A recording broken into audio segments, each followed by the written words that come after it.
Bismillahirrahmanirrahim. Assalamualaikum warahmatullahi wabarakatuh.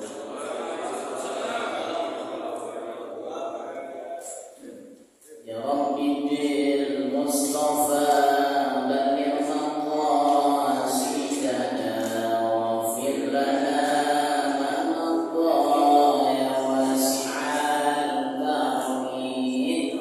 Ya Rabbi bil Mustafa balligh maqasidana waghfir lana ma madha ya wasi'al karim. Wal habibul ladzi turja syafa'atuhu li kulli hawli minal awati muhtadin. Ya Rabbi bil Mustafa balligh maqasidana waghfir lana ma madha ya wasi'al karim. Maulaya shalli wa sallim abada ala habibika khairil khalqi kullihim. Mustafa balligh maqasidana waghfir lana ma madha ya wasi'al karim.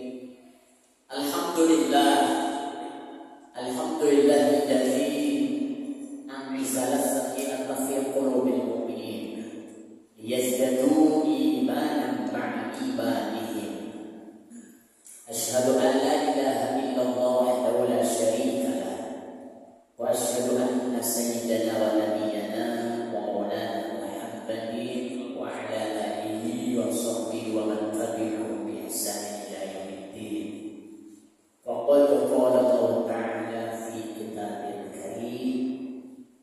Bismillahirrahmanirrahim. Man 'amila shalihan min dzakarin aw untha wa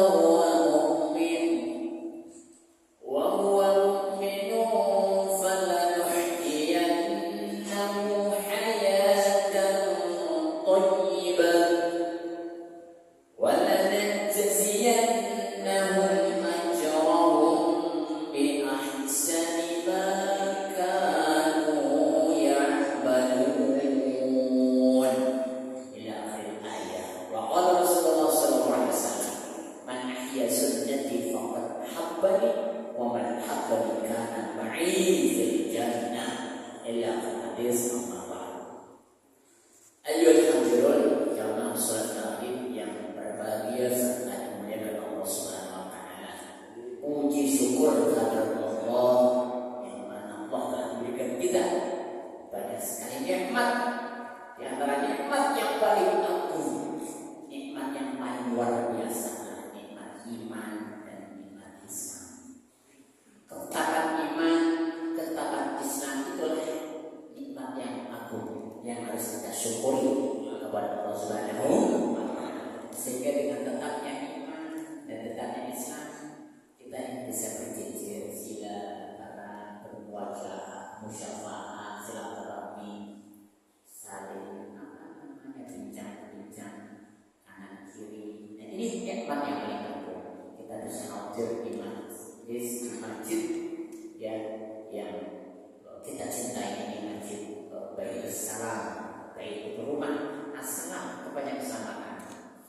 Jadi kita pakai selamat ya masuk di masjid Baitul Salam untuk ibadah, untuk ngaji, ya, untuk mendengarkan tilawah, zikir dan semuanya. Ya. Intinya adalah takarrub, berdekatan diri kepada Allah Subhanahu wa taala. Ya. Sebab ya akhir zaman ya, banyak sekali godaannya, fitnah-fitnah yang mungkin kita tak terasa. Iya tak terasa. Dan ini sudah digambarkan oleh Nabi Muhammad SAW dalam sebuah hadisnya.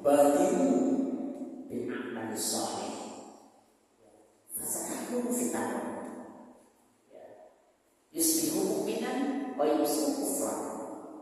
Wa yusu kufran wa yusu kemungkinan. Yang artinya ya, hei umatku, umat manusia adalah sesuatu yang beriman. Cepat-cepatlah kalian terus berbuat baik, ibadah. Ya, jangan absen pergi jamaah di Masjid Baitul Salam. Jangan absen tilawah Al-Quran tiap hari pada hari ini menjelang Isya. Itu berkompetisi dalam kebaikan. Jangan lupa ya, kita bersosialisasi dengan tetangga, ya, tahadu atau sofatun, saling memberi hadiah, memberi makan, saling mencintai, menyayangi, kemudian saling bersalaman. Kenapa? Kata Nabi, kalau kita sering berinteraksi dengan tetangga akan menghilangkan kesepian, sendirian, dan hasutan.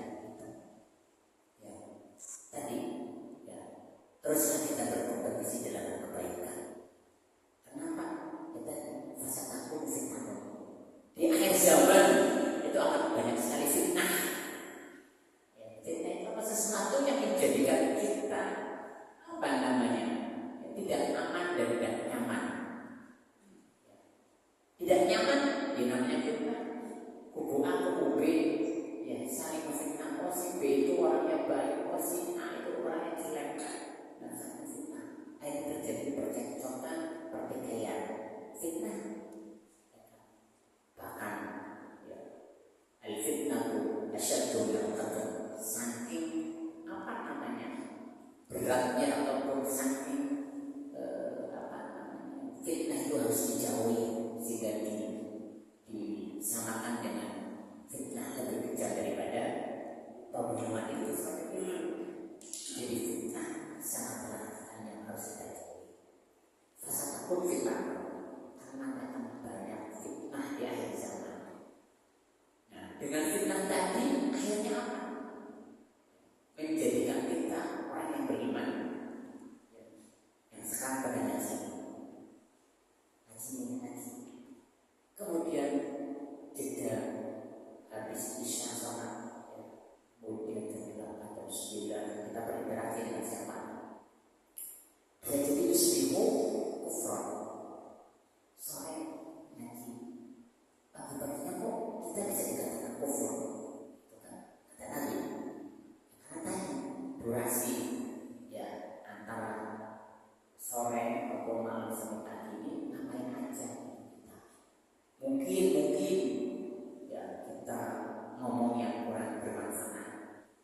Mungkin kita apa namanya dengki dengan orang lain. Nah, itu. Nah, kedengkian kemudian menghasut orang lain ini harus dijauhi dengan cara apa? Ya tadi.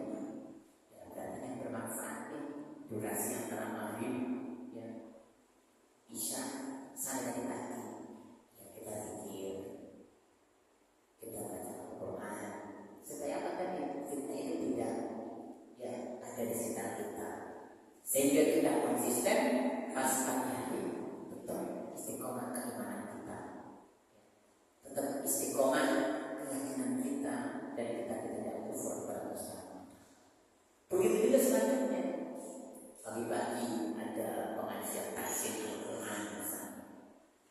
Mana paginya yang ngapain aja ya, jangan sampai pagi menuju sore itu kita melakukan sesuatu yang ya, tidak kita inginkan.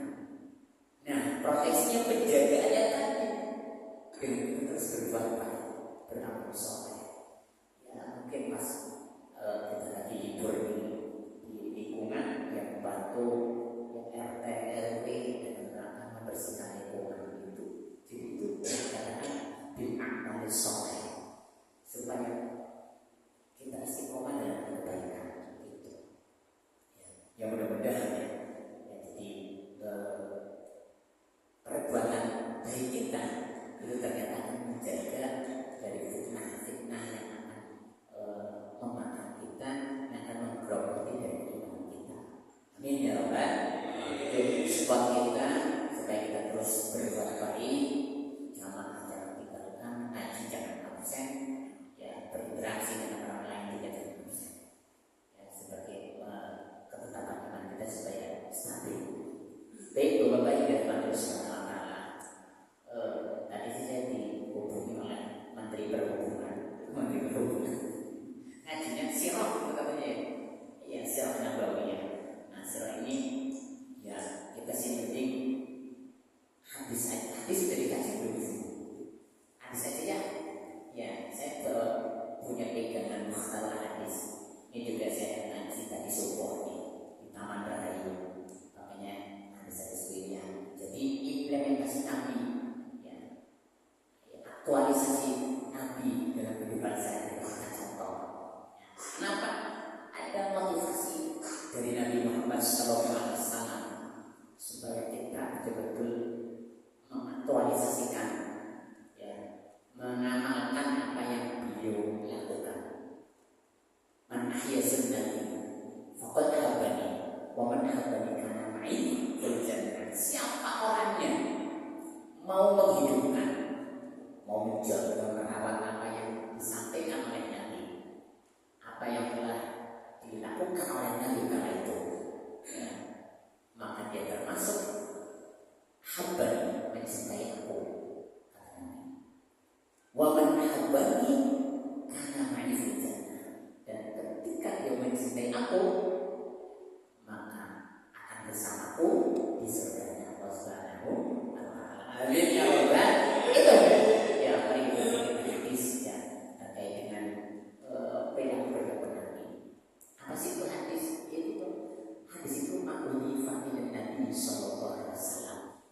In qauli aw fi'li aw taqriri ila Nabi sallallahu alaihi wasallam. Segala sesuatu yang disandarkan kepada Nabi, baik ucapan, baik itu perbuatan, baik itu pengakuan ataupun penetapannya, disebut qaul, fi'lun, takrir, pengakuan. Karena itu Nabi dengan sahabat, Nabi ngomong atau contoh, ya, maka Nabi billahi wal yawmil akhir falyaqul khairan. Satu contoh ucapan Nabi yang menyuruh kepada para sahabat, siapa orangnya yang beriman kepada Allah, maka Nabi billah wal yawmil akhir dan hari akhir, ya, falyaqul khairan. Ngomongnya yang cakep, ngomongnya yang bagus. Nah, ini ya, awalnya ketika kita gak bisa ngomong bagus, ngomong yang nyaman, menyejukkan, gak bisa, ya, ngomongnya amburadul, menyakiti dan sebagainya, mendingan diam. Awalnya seperti ini yang dimaksud Nabi menyarankan hal itu kepada sahabat. Ada lagi, ya, tayukrim dari fahru. Ketika kita dikatakan beriman kepada Allah dan hari akhir, ya, maka muliakanlah tamu. Jadi ketika kita muliakan, jangan sampai kita punya tamu, ya, assalamualaikum, berapa itu akan capek. Jangan walaupun capek ketika tamu datangin secapek-capeknya kita dari kerja di sana, jangan sampai kita kunci sekalian pintunya ada udah diam ya, ini seperti ini bersih yang salah kita nggak ada. Nah ini nggak sesuai dengan apa yang Nabi contohkan, Nabi lakukan hal itu. Nah, ketika kita kepengen bahasanya tadi menghayat menjaga kebiasaan Nabi, ya, muliakan tamu. Waalaikumsalam, buka pintu, kamu silakan duduk, kasih minum, ya kan? Kasih makanan seadanya, ya. Itu dikatakan memuliakan tamu. Sama dengan tadi, dan sampai kita, ya, mengucapkan kalimat-kalimatnya kurang bijak, yang menyakiti, ya, bahasa-bahasa hewan maaf kita bawa, ya, hewan-hewan hutan kita bawa, dan ini biasa, Nabi biasa. Kalau kita analisa secara dalam, ya, banyak orang bertikai, kelompok B, ya, bertarung, apalagi kaum muda ya, misalnya yang sudah jiwanya memanas, itu hanya ucapan saja menjadikan pertikaian. Ucapan, ya, hanya ucapan, omongan kecil itu akan jadi malapetaka. Ada anak penjarakan tadi yang paling ngomongnya yang halus, jangan sampai menyakiti orang lain. Kalau nggak bisa seperti ini, dia bukan berarti kita lakukan diam yang dikatakan menang. Ya ini, jangan sampai orang semua begini, sampai tadi, ya berdengar orang lain gak enak lah, dan berkenan ya untuk kita, ya, bila dikatakan ini menjadi umatnya Nabi Muhammad Sallallahu Alaihi Wasallam. Nah, di sini ada dari hadis yang pertama, hadis dalam kitab Mukhtasar hadis ini bentuknya abjad, dari hamzah ba, ya, atau alif ba ta'san sin amwa sampai ya. Ini dari mulai alif bunyinya harful hamzah. Ati babal jannah yaumal qiyamati fastahu wa yaqulu al khazin man anta faqul muhammadun fa yaqulu bika betul alla afna ahdi qablaka.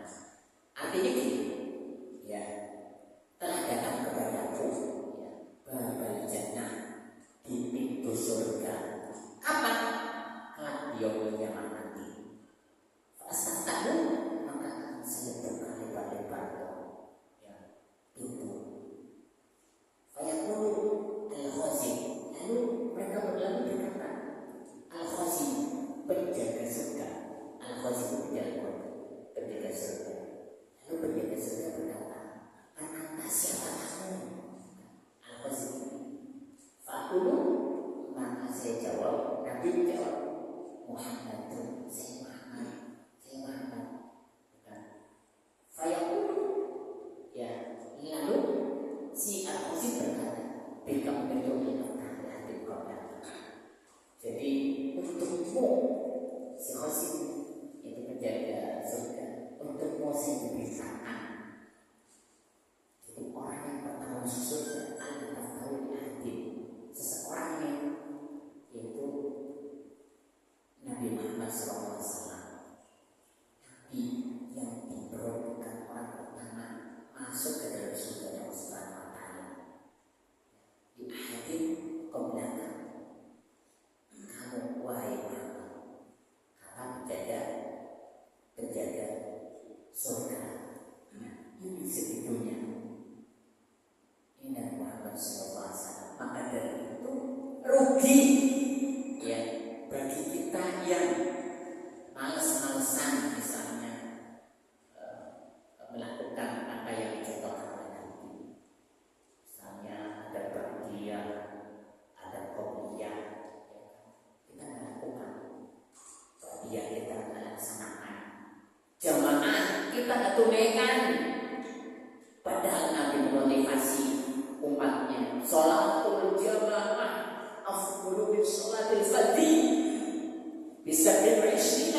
Kemudian ada lagi contoh berikutnya,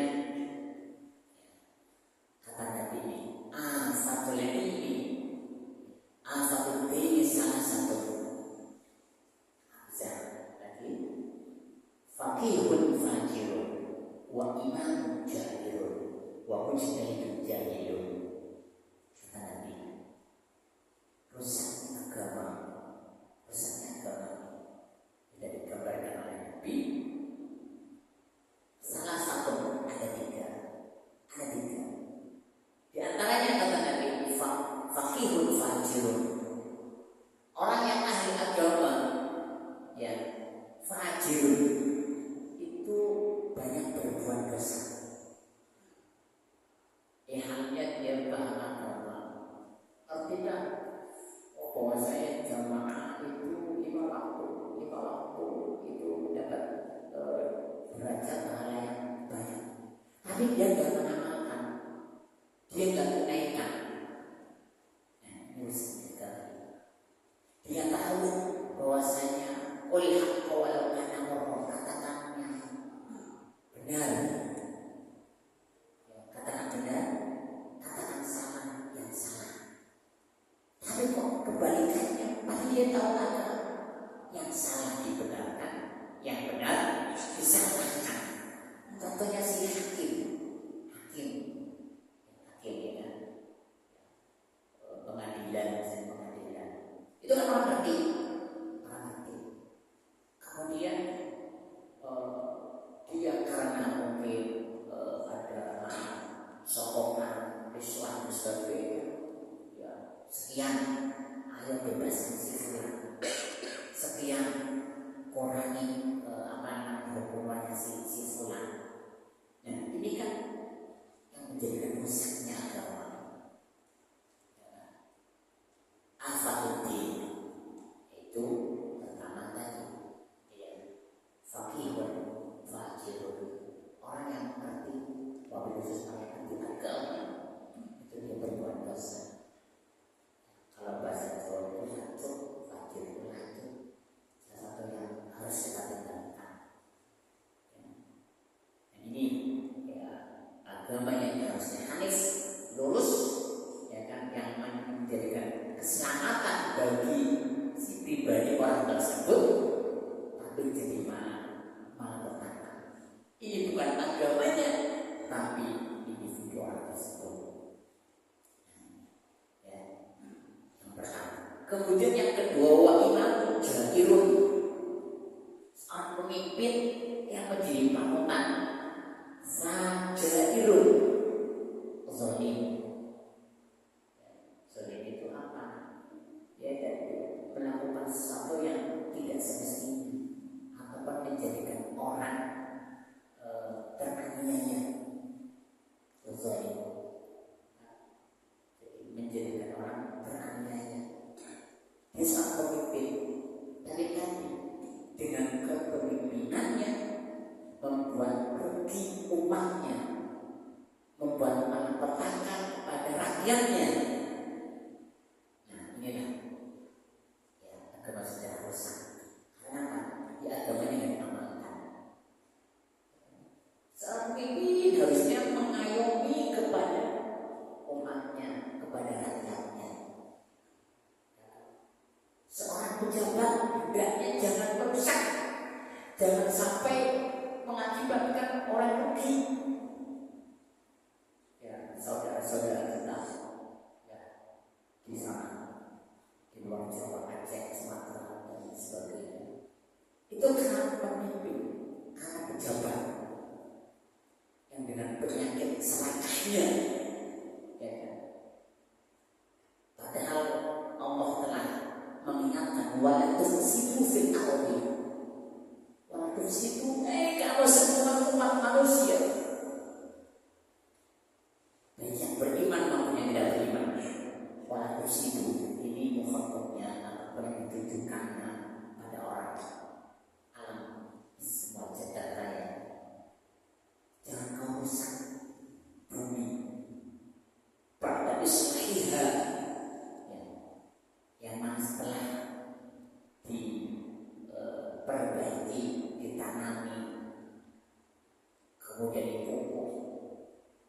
besar dengan tujuan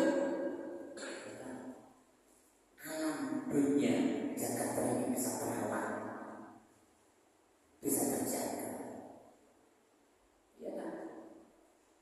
Dan manfaatnya lagi ya, dengan adanya tadi tanaman, tumbuh-tumbuhan, udara jadi segar, air bersih, lingkungan aman nyaman, dan kita menghuni atau mendiam itu betah. Tapi yang terjadi ya, ini ya kan, mereka tidak memindahkan, ya, mereka melakukan hal-hal yang menzolimi orang lain. Bagaimana hukumnya? Bagaimana akibatnya? Ya kan, dia merusak agama. Jelas ya, kalau sudah merusak agama, ya dia berarti mendurhakai Allah Subhanahu wa Ta'ala. Kemudian ya, sekarang contoh ya, imam jahil, pemimpin yang zalim kepada rakyatnya, kepada umatnya. Kemudian yang ketiga, wa mujtahidun jahilun, seorang mujtahid jahilun yang bodoh. Mujtahid itu apa? Mujtahid itu adalah seseorang yang menjadikan agama menjadi panutan atau menjadi referensi. Kan dalam sebuah riwayat mengatakan akan muncul seorang mujtahid dari 100 tahun bahasanya sekali, seorang mujtahid. Mujtahid ini orang yang memformulasikan permasalahan-permasalahan yang muncul pada saat itu. Namun mujtahidnya ini harus memenuhi syarat, faham akan ilmu agama, bahasa Arab, tafsir, ilmu-ilmu hadis dan sebagainya. Namun ya, dia dijuluki mujtahid tapi jahil, bodoh, nggak paham agama. Maka inilah ciri dari afatul dini, ya, bukan afatul daini. Kalau salah ucap itu salah arti. Kalau dain itu utang, ada kalau din agama, afatul dini bukan afatul daini. Ya. Di rusaknya bukan rusaknya utang, tapi rusaknya agama. Itu mujtahid jahil, seorang mujtahid yang bodoh, yang tidak mempelajari tentang ya syarat-syarat menjadi seorang mujtahid. Nah, kalau dalam di ormas ya, ormas NU itu ada yang masail. Kalau di Muhammadiyah ada tarjih gitu kan, masing-masing punya formulasi untuk menyusun sebuah masalah dari penemuan ya, di kala itu. Berjamaah yang dimuliakan oleh Allah Subhanahu wa Ta'ala. Kemudian ya, Nabi Sallallahu Alaihi Wasallam juga menyampaikan lagi supaya kita terus mengingat ya apa yang disampaikan oleh Nabi. Ayatul munafikin, misalnya ayatul munafikin salah satu tanda-tanda orang munafik ya, supaya kita paham. Setelah kita paham, kita jauhi. Ya, tadi kita paham dengan afatul din, rusaknya kepada kita. Kemudian tanda-tanda orang munafik itu ada 3. Apa saja itu Nabi? Idza hadatsa kadzdzaba. Ketika ngomong, ketika berucap itu bohong, tidak semestinya, tidak sewujudnya. Padahal misalnya materinya ya, tapi dia ngomongnya B. Nah, ngomong tidak semestinya. Idza hadatsa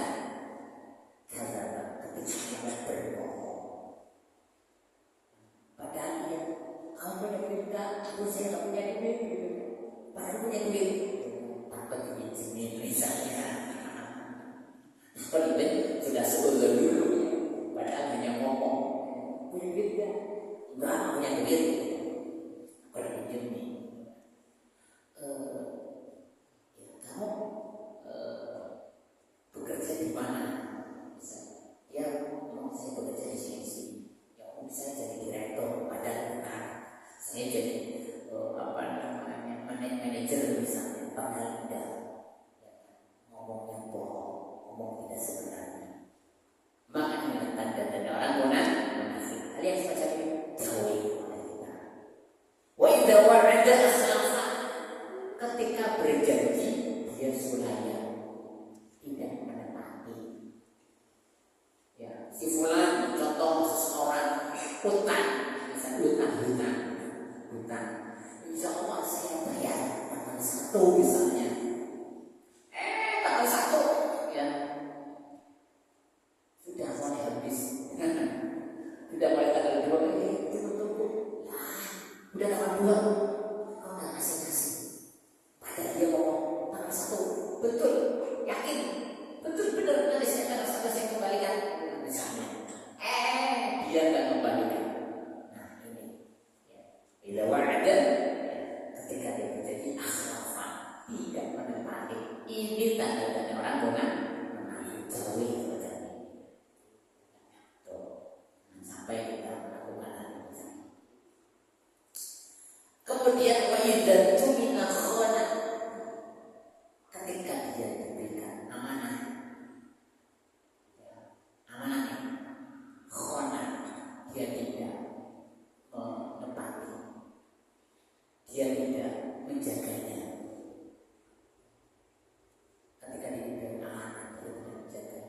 Dia beri amanah ya, pengurus ya DKM, pengurus DKM ya, yang baru ini misalnya jaga ya masjid ya, syiarkan ya pengajian ya, kemudian operasional terus dijaga ya misalnya ya, misalnya oleh jemaah ya insya Allah. Tapi nanti dalam berjalan misalnya ya nah biarin aja, biarin saja.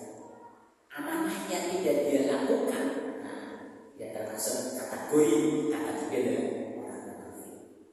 Jangan sampai. Dan banyak contoh-contoh orang munafik tadi yang antaranya adalah wa'idatu minal khona. Bukan hanya amanah yang semacam tadi, ya amanah kita menjadi makhluk yang beriman. Ya, kita diamanati oleh Allah Subhanahu wa Ta'ala punya anak ini. Tugas kita sebagai orang tua, anak adalah amanah yang harus kita pelihara. Kenyataannya anak kita dibiarin saja, gak disuruh sholat, gak disuruh ngaji, biarin bebas biarin, nanti juga benar sendiri. Jangan, perlu diingat, perlu kita suruh. Sudah waktu isya ya kepada Allah Allahu Akbar ya, kita lihat anak kita, fulan mana ya, fulan tonton ayo salat isya itu jamaah itu ada kita menyuruh, kita mengajak kepada anak kita.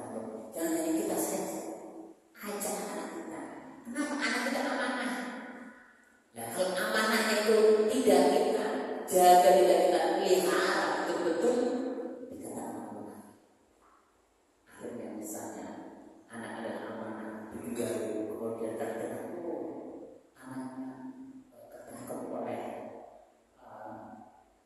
polisi misalnya. Karena tadi satu-satunya orang tua kewajiban apa yang harus mereka yang menjaga anaknya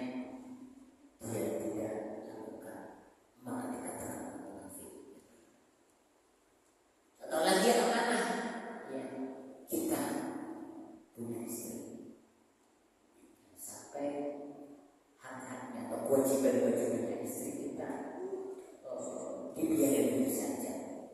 Misalnya istri harus taat kepada suami, tapi kok nggak taat, nah ini berarti amanah kita nggak diindahkan. Bagaimana istri kita supaya bisa menuntut orang misalnya, nah ini amanah istri kita itu harus dijaga oleh kita. Kenapa? Suami adalah pemimpin dari keluarga. Istri bagaimana supaya bijak dalam agama, amanah. Amanah lagi misalnya kita di perusahaan, kita diamanai menjadi misalnya direktur. Jadi amanah itu dipegang benar-benar. Jangan sampai disalahgunakan. Mumpung saya jadi direktur, kumpulin duit sebanyak mungkin. Mumpung saya jadi pejabat eselon 3 ya misalnya, pijakan saya harus nanti mendapatkan uang sekian tanpa mengindahkan dari kanan kiri sehingga menjadikan orang yang rugi. Nah ini maka dikatakan tadi orang munafik. Jangan sampai ya kita menjadi orang munafik. Bapak-bapak yang berbahagia sekali dimuliakan oleh Allah Subhanahu wa taala. Jadi itu beberapa hal yang kaitannya harus kita ikuti apa yang Nabi Muhammad contohkan kepada kita. Dan masih banyak lagi sebelum dilanjutkan, barangkali kita interaktif. Ada pertanyaan? Tenang tadi beberapa diri. Kedua beberapa hadis yang pernah kita sampaikan belum dilanjutkan. Ya, monggo. Assalamualaikum warahmatullahi wabarakatuh. Berkaitan dengan sifat munafik, saya pernah mendengar bahwa termasuk orang munafik itu apabila tidak sholat berjamaah di masjid, terutama di waktu isya atau subuh. Apakah ada dalilnya atau gimana? Ya. Ada pendapat pada itu, ada pendapat dikatakan munafik dia nggak sholat isya berjamaah. Seyogianya karena kalau kita melihat betapa luar biasa sholat jamaah sebenarnya.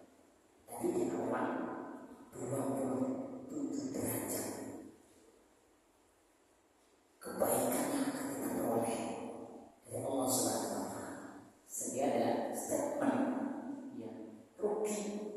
Dikatakan munafik kalau kamu sebagai orang laki-laki yang kuat dibanding dengan perempuan lemah, kok sholatnya sendiri, cara sendiri, ya berarti kan tidak gentleman, ya tidak mengakui diri kamu seorang laki-laki, tidak mengakui bahwasanya luar biasa sekali itu pahalanya orang jamaah.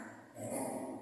Munafik dalam arti ya, dia tidak mengakui dirinya seorang laki-laki yang mana sholat jamaah luar biasa pahalanya. Itu ia tidak termasuk munafik semacam itu. Jadi bisa dimasukkan maksud dari munafik itu seyogianya kalau sebagai laki-laki bisa terjadi sholat jamaah mendapatkan 27 derajat kebaikan. Munafikan orang laki-laki ya cemen lah rasanya, cemen kamu ya itu masih semacam itu. Baik itu ya yang lain.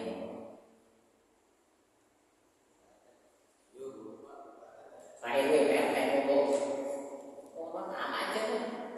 Ya, kalau bisa jawab saya jawab, kalau enggak ya PR satu aja mudah. Ayo.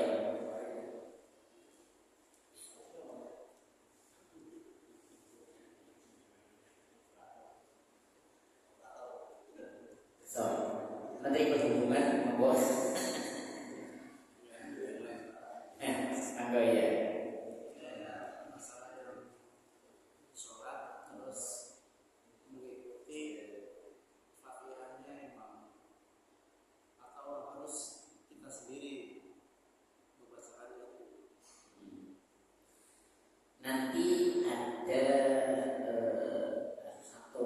sholat jamaah. Syarat sholat jamaah. Itu sholat jamaah ya. Dalam fikih memang ada syarat sholat jamaah. Di antaranya nih ngikut yang makmum kepada imam. Ya. Sampai jaraknya itu kemudian gerakannya si makmum dengan si imam harus berbeda. Jadi imam duluan, ya, lalu makmum. Tidak boleh ketika kita sholat jamaah ini makmum duluan. Makmum ini Allahu Akbar, padahal imam belum Allahu Akbar. Iya.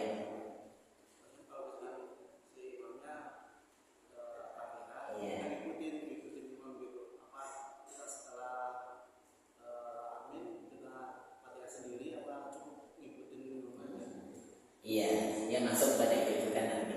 Tadi saya belum tapi ya. Jadi ya syarat dari seorang makmum khutbah dari imam, mengikuti imam. Fatihah itu adalah rukun dalam sholat. Fatihah ya. Surat Fatihah adalah rukun daripada sholat. Jadi ketika kita sholat harus Fatihah. Nah, keuntungan berjamaah ini ketika kita tidak sempat Fatihah, tidak sempat nih karena tadi kubelan akhir hampir selesai di rakaat ya, di rakaat pertama kedua ya, kita tidak Fatihah pun tidak apa-apa. Tapi tadi ada waktu untuk kita baca Fatihah, baca surat Fatihah juga baca ya, makmum ini baca imam Bismillahirrahmanirrahim. Alhamdulillahirabbil alamin. Wassallallahu. Nah, setelah itu makmum boleh baca Fatihah. Dan nanti kalau misalnya ada waktu surat, nama surat. Tapi biasanya yang cukup. Ya, misalnya nih. Kalaupun tidak baca Fatihah si makmum nih, karena tadi waktu satu rakaatnya mau habisnya, rakaat pertama misalnya, ya maka ya ketika ada baca Fatihah buat seorang makmum yang enggak menjadikan salat itu batal atau tidak diterima, tetap sah. Kalau mungkin kan baca Fatihah, ya tadi setelah imam baca Fatihah, ataupun ya tadi kita pas bersamaan. Gak apa-apa, bersamaan gak apa-apa, ya kan? Imam lagi baca ini, kita sambil baca, ya gak apa-apa, bersamaan pun gak apa-apa. Setelah tadi, amin, kita datangnya tadi, tenang, dibaca Fatihah dulu. Kalau nggak sempat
dan sebagai